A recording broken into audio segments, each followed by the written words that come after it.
All right there, folks. Dan Fagella here with CLV Boost, and in this quick CLV Boost tutorial, we're going to talk about 4 strategies to reduce opt-outs. Very common question. I'm growing my email list. I do not want to lose people. How do I keep them from opting out? How do I reduce that attrition in my actual email list in and of itself? So I'm going to talk about 4 overall strategies. The first 2 are going to be a little bit more conceptual, but not lofty. They're going to be very, very practical. So I would advise basically any company who's tuned in or any marketer tuned in that you will actually get astronomically more out of the first 2 than the latter 2. The latter 2 are more tactical and simple. The top 2 will give you grand ideas around how to alter your initial marketing from the get-go. Not putting out fires, but getting to the root of the problem at its actual source. So we'll talk through these in order.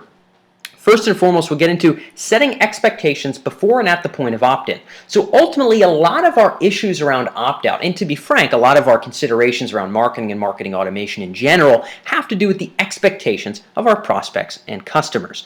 And so expectations are set in a number of different places. 3 that we'll talk about right now that are very important at the very beginning of a subscriber relationship or a prospect relationship are our opt-in page, our thank you page, and our first email. So in your opt-in page, let's say you sell, I have no idea, some kind of Facebook marketing courses on the internet, okay? Just an arbitrary example. You sell Facebook marketing courses on the web. If your opt-in and your thank you page involve nothing other than some kind of a whiz-bang initial white paper or video course and doesn't mention anything at all about being in touch ongoing with your subscribership, you're automatically sort of confusing a little bit of front-end expectations in terms of how often you're going to be in touch with these folks. So does your actual opt-in convey the way that these folks are going to be related to over time?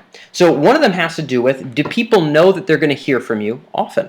Now, sometimes you can make the front-end opt-in very much about one particular widget, one particular benefit or free thing, whatever that thing may be, right? A free video course, some kind of a free assessment if you're in a service business, whatever the case may be. But I would say that your thank you page and your first email should heavily reiterate the fact that it should heavily reiterate your core value proposition and why people should want to learn from you over time. So not just why they want to read this one free thing that you're giving them, but why they should want to learn from you over time. So if you teach people how to market on Facebook, instead of just saying, hey, here's the free thing, I promise this is a great free thing, dig into it, thanks so much.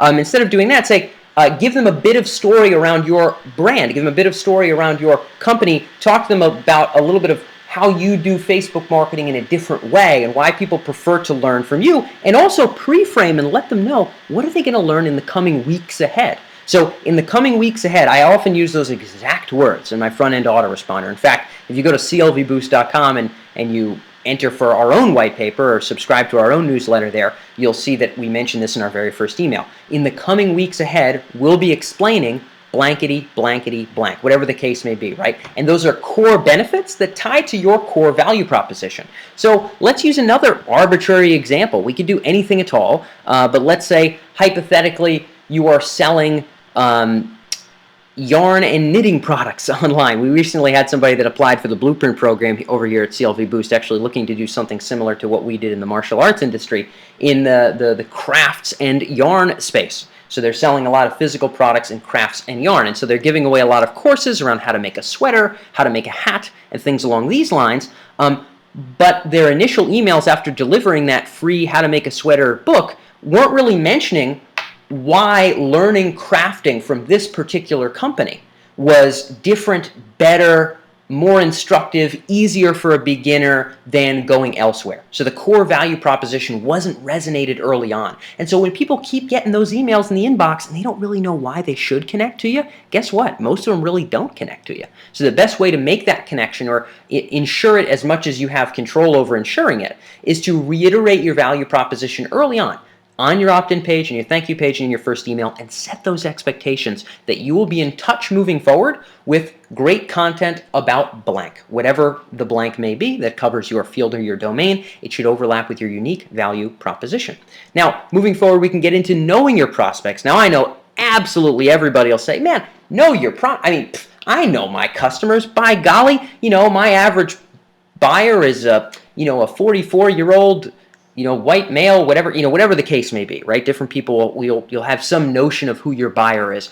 But more so than even a general gist of an avatar, I'm going to go a little bit deeper, and I'm going to talk about two factors that I very, very, very often hammer home with the folks who are in the CLV Boost Conversion Academy and who are in the Blueprint program, which is objectives and objections. So I'm going to have you go through this quick mental exercise. If you do not glean a new idea from this next 3-minute exercise, you can cut off this video right now. This almost ubiquitously and across the board will open up new possibilities for how you can make your early marketing sink in and make people not want to opt out, make people want to stay around for a longer period of time. So think about it this way. Knowing your prospects, let me ask you this. What are the 3 top objectives that these people came to you with in the first place? In other words, what was their intent when they became a subscriber? What was their intent when they became a subscriber? If you're a law firm, were they all coming from personal injury? Was most of it in construction? Was most of it in slipping and falling? Do you live somewhere icy where people fall a lot? And that'd probably be a great place for an injury lawyer. Alaska or something like that. Maybe I should quit this whole marketing thing and just get into all that stuff. Whatever the case may be, what are people coming to you for? If it's Facebook marketing, okay, are these newbies who are just starting an online-based business, or are these existing businesses who are looking to step up their marketing and add the social media domain to be able to step up their results?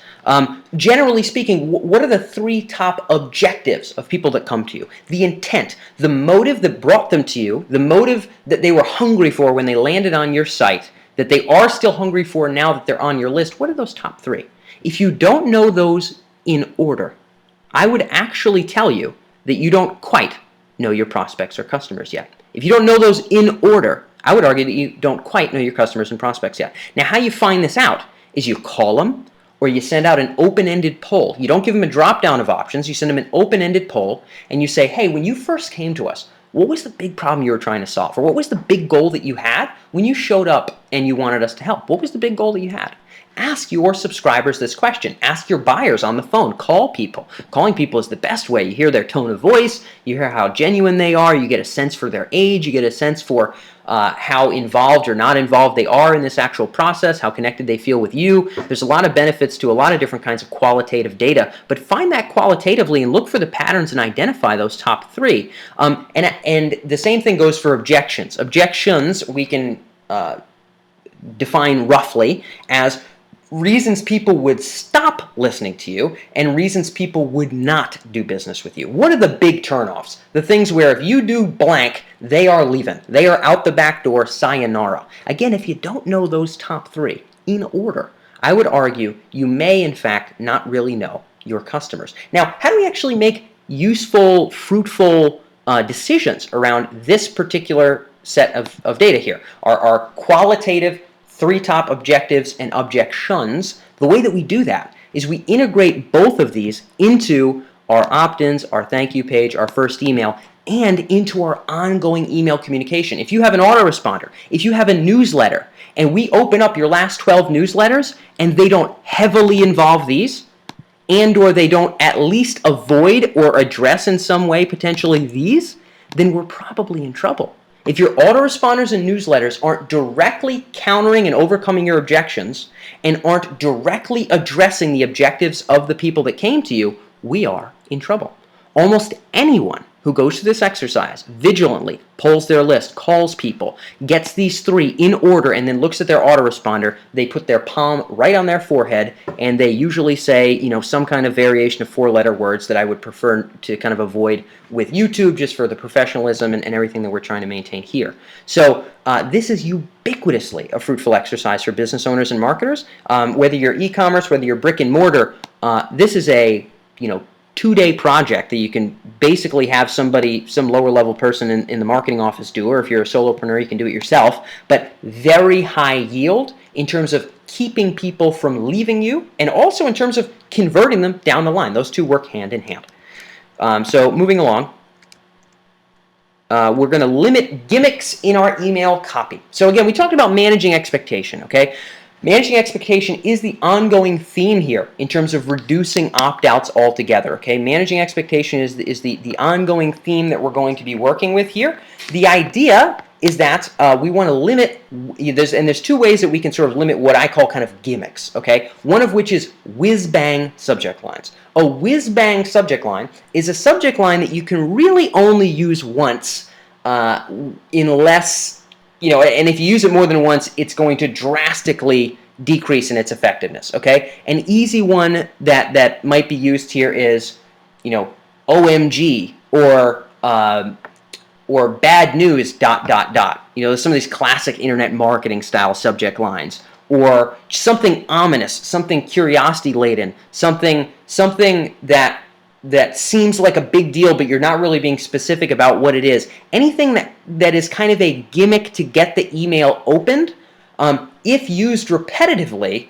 tends to yield higher opt-outs. Now, if you have a list that you don't have a great relationship with and you need to make a lot of sales, every now and again, some of these more get the open tactics are somewhat required, but at the end of the day, that's not the list relationship you'd prefer to have. If you want to have folks stay on your list for the long haul, the ideal is to avoid those gimmicks except for very, very rare circumstances where maybe they are called for and there is a particular kind of event that you do care enough about and there are business objectives you're looking to hit. Realize that when you do something like, oh my goodness, open this now, or open before midnight, or bad news, ... or Steve, read this, ... something along those lines. Those kind of whiz-bang subject lines that flag attention but don't necessarily set expectations for content, they tend to have a higher opt-out rate. They tend to have a higher open rate if used sparingly, but they tend to have a much higher opt-out rate. So be wary of those. Do not overuse those. And when you do use them, I personally prefer to overtly address why it was used to the subscribers. Hey, we actually are only printing 400 of these DVDs for the first run before we get feedback from people. I just did not want you to miss this. If you were into getting in on these, this is going to be this will be all over by the time the end of next week rolls around, and yada yada. So if you have a legitimate reason why their attention is demanded now, a legitimate reason, and people can sniff if it's not. If you have a legitimate reason, then explain that, but avoid whiz bang for the sake of whiz bang. Okay, again, this is whiz bang subject line is a subject line that flags for attention without setting expectation for content and value, okay? And the same goes for misleading linked text. If you have a link that says, click here to learn such and such, and then it's a product page where they don't actually learn that, we're sort of in trouble. If you tell them you're going to tell them a story or show them something on your blog, and you send them to somebody else's blog that's selling something, again, we're kind of flubbing with the expectations a bit. If you promise them a video that's going to show them something and it doesn't show them that thing, then we're messing with their expectations. So make sure that your links are adequately preparing people for what it is that they're going to go and see. Now, if you look back through your last, let's say, 12 newsletters or your first 12 autoresponders, whichever the case may be, you'll probably find a decent number of examples of this. Every now and again, these will sneak in and you won't even realize it was misleading, and you'll look back and say, jeepers, that was not necessarily the best text for that. These people would have thought they were going to see something completely different. The more that we can avoid both of these, the better in terms of long-term reduction of attrition. In other words, stopping people from opting out, to use our colloquial terms here. And lastly, we can go into a little bit of reactivating fading subscribers in an open way, okay? Reactivating fading subscribers openly. What I like to do is find folks who are, let's say, 60 to 75 days without opening a single email. So you find your subscribers who have not opted out, they have not clicked spam or anything crazy like that. They just haven't engaged with your material. They just have not opened anything. And so you find the folks that haven't opened anything in 60 to 75 days. You pull up a report. If you've never done this, you'll find folks that haven't opened up your emails in 6 months, and that tends to be a little bit too little too late. But we'll take a swing at them anyway if need be, just to see if these folks might still be interested. Generally, in terms of reactivating fading subscribers, I like to use name fields and segmentation in this particular instance because it's called for. Often, this is a time when I'll say, Steve, Steve, it's been a while. I wanted to send you this. Merge in the name field because you do want to convey a personal message. You do want to make a personal connection. You do want to let them know that you know that they haven't been paying attention. You want to address the issue directly, which is our 4B here. Address the issue directly. Hey, I know it's been quite some time since you've opened up our messages, and if they're, of course, if this is the inside of the email, you want to say, and if you're reading this now, I'm glad. I really want to make sure that I can keep you here for the long haul, and that we're really giving you material that's going to be useful for you, and that what you came here and subscribed here for is going to be of ongoing value to you.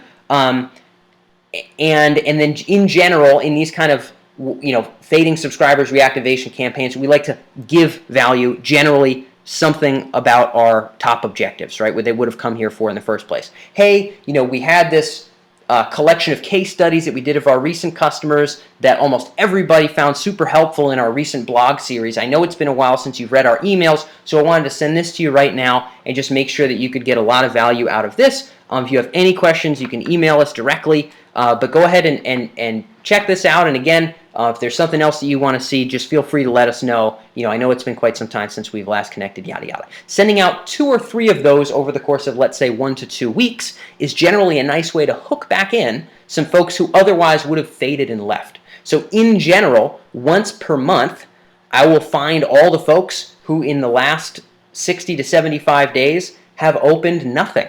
And they will get a sequence of emails once per month. At the end of every month, we'll find people with that kind of a time span and then target them in a direct fashion. We do this in some of our own information marketing businesses. So these are 3 strategies that you can use there. So these 2 at the bottom, limiting our gimmicks and reactivating fading subscribers, that's pretty tactical, pretty simple in many respects.